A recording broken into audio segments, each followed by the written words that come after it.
Why is Donald Trump making Ukraine a scapegoat? Why did the Ukraine war end so disastrously? How does America want to sell out Ukraine to bring Russia on its side? Can the U.S. really weaken China by aligning with Russia?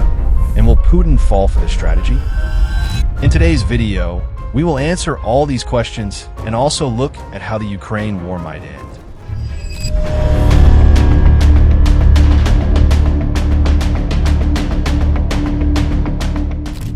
Henry Kissinger once said, "Being America's enemy can be dangerous, but being its friend is even more dangerous."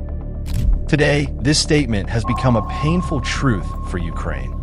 Donald Trump's drastically changed stance on Ukraine has caused unease not only in Europe, but also within the U.S. There was a time when America strongly supported providing military aid to Ukraine and continuously pushed it into war. But now it seeks a deal with Russia that would leave Ukraine abandoned. According to reports, Trump's team has offered several concessions to Russia in secret negotiations, such as giving up parts of Ukrainian territory to Russia, lifting sanctions on Russia, reducing U.S. military presence in Eastern Europe, not imposing tariffs on Russia, and permanently closing Ukraine's path to NATO membership. But so far, Russia has not made any significant counteroffers.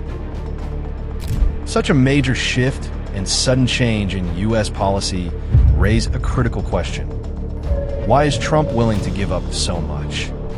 What does Trump hope to gain from this potential agreement with Putin? And is sacrificing Ukraine, a country supported by both American political parties, the right decision? To understand Trump's goals, we need to take a step back and look at the strategic map. In an October 2024 interview, Trump said, "One thing you never want is for Russia and China to unite, and I will keep them apart at all costs." So as a student of history, which I am, and I've watched it all, the first thing you learn is you don't want Russia and China to get together. The Ukraine war has lasted longer than expected and is draining America's attention and resources. Trump believes the time has come to prioritize stopping China rather than getting entangled in Eastern Europe. In a way, Trump's strategy of favoring Russia mirrors the strategy once crafted by the famous U.S. Secretary of State Henry Kissinger. For example, to isolate a larger adversary by aligning with a smaller one. In the past, America moved closer to China to weaken the Soviet Union. Now Trump wants to reverse that game. America now seeks to embrace Russia to halt China's rise. The U.S. views Russia as a friendly country, no longer a threat. In this context, Ukraine has become merely a pawn in a larger geopolitical chessboard, sacrificed at the altar of grand strategy. Of course, both Moscow and Beijing are aware of Trump's maneuvering.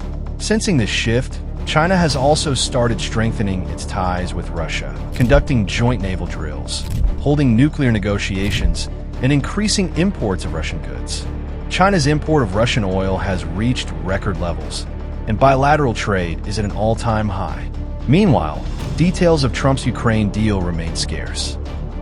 U.S. and Russian officials have not disclosed much, only stating to the media that talks are ongoing and the war is at a very unstable point. Back in November 2024, the Biden administration had allowed Ukraine to use long-range missiles to strike internationally recognized Russian territories. Ukraine used U.S. ATACMS and British Storm Shadow missiles to target major Russian cities, further escalating tensions. Although casualties were limited, the symbolic impact was deep. Russia views such attacks as NATO aggression, as these weapons require Western technical support. Будет означать, что страны НАТО, США, европейские страны воюют с Россией. According to Putin, Ukraine's use of such weapons indicates NATO involvement. He considers attacks on Russian territories a red line. In response, the Kremlin amended its nuclear policy in November 2024, loosening conditions for using nuclear weapons, especially against non-nuclear countries like Ukraine. Putin announced that Russia would now respond with nuclear weapons if attacked in this way. To send a clear message, Russia fired a nuclear-capable missile at a military base in Dnipro, Ukraine, in an attack that caused minimal damage but was a serious signal. Then in February 2025, a Russian drone targeted Ukraine's Chernobyl plant, severely damaging its structure. Although no radiation leaked, this incident highlighted how grave the nuclear risks have become. The threat of nuclear war is one reason Trump wants to end the conflict. Trump seeks a ceasefire in which Ukraine surrenders its land, sovereignty, and resources in exchange for peace, while Trump in return hopes to pull Russia into an anti-China camp. By making Ukraine the scapegoat and offering it to Russia, Trump wants Russia's loyalty against China. But however brilliant the plan may seem, it is fundamentally flawed from a historical and contemporary perspective. In the past, Kissinger's Cold War diplomacy succeeded because China and the Soviet Union were already rivals, both looking to improve ties with the US under specific conditions. Today's landscape is different. Although Russia and China are not ideologically aligned, they are practically united, brought together by a shared fear of the US.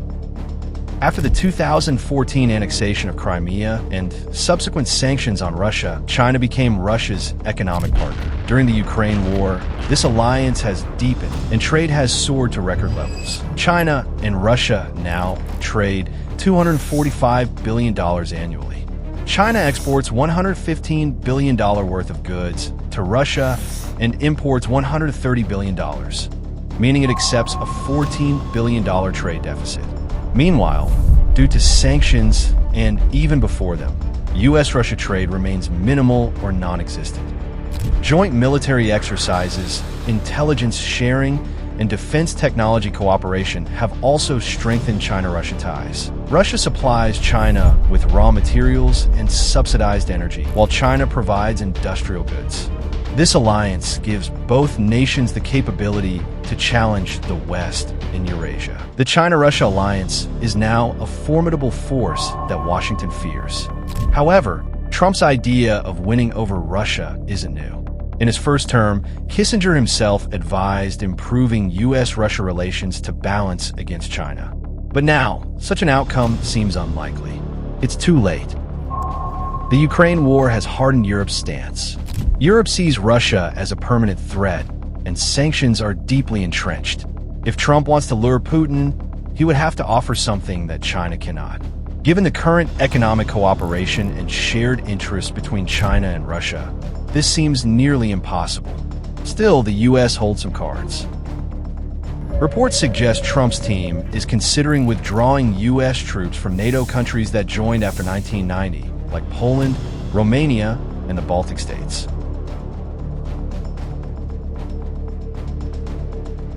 Russia sees NATO's eastern expansion as a security threat and would welcome reduced U.S. military presence.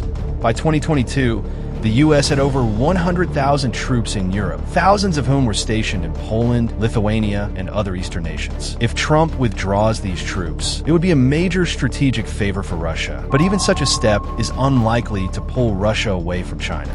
The U.S. is also ending democracy promotion campaigns in Russia via USAID. Yet this too won't distance Putin from China. All these concessions, weakening NATO's eastern front, ending USAID efforts, removing tariffs, giving up parts of Ukraine, are part of Trump's larger plan to isolate China and rebuild a global alliance.